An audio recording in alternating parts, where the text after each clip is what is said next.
is considered art? That is the question. A little Shakespeare there. But artificial intelligence is really making its way into the art world. And what we've been seeing is that, you know, we're used to a physical person creating a canvas and or creating an animal. We've seen elephants do this or whatever. Exactly, but creating a piece of art that we admire and will pay thousands of dollars for.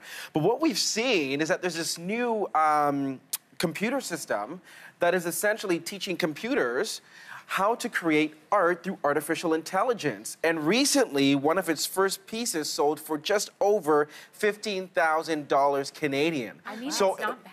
I know. It actually looks pretty interesting. It does look really good. But a human didn't paint this nor draw it. It was a computer who outputted this masterpiece, if you want to call it. So can we still consider this art if a human didn't do this? Of course you can. I mean, like anything that we can see that humans create and they use their heart and emotion, I think that that would be amazing. Art is so emotion-based, and so I think for sure you lose an element of that if you know that a computer created it and not a human. I mean, if you don't know that a computer created it, are you better? Are you worse off? You know what I mean, as the viewer. I don't know if it necessarily takes something away. I don't think that we'll lose artists as people. I don't think that this is a job stealer. I think it's just creating a different type of art. See, I'm on the opposing end because I think it does take something away.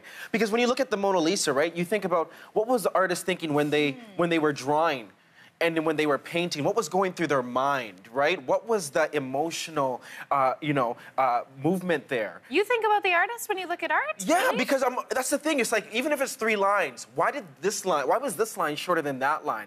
And then if it was a computer who did this, well, a computer don't have a brain. I mean, not a human brain. Yeah, I agree. I like the story and the emotion behind works of art, you know, especially something you're going to buy for your home, for example, and like someone comes in and says, oh, that's really interesting. Where'd you get that from? And usually there's some kind of story behind it. Or, you know, you say like, oh, the artist who did this was blah, blah, blah, when they were, you know, painted this in a really emotional place. So I don't know. It's a cool story if you say a computer did it. And but is it as cool if somebody says, like, it was from this artist in Europe who was painting on the, on a bridge overlooking the moon with a glass of wine and cheese? But, I like the picture you just painted with that. Yeah, we know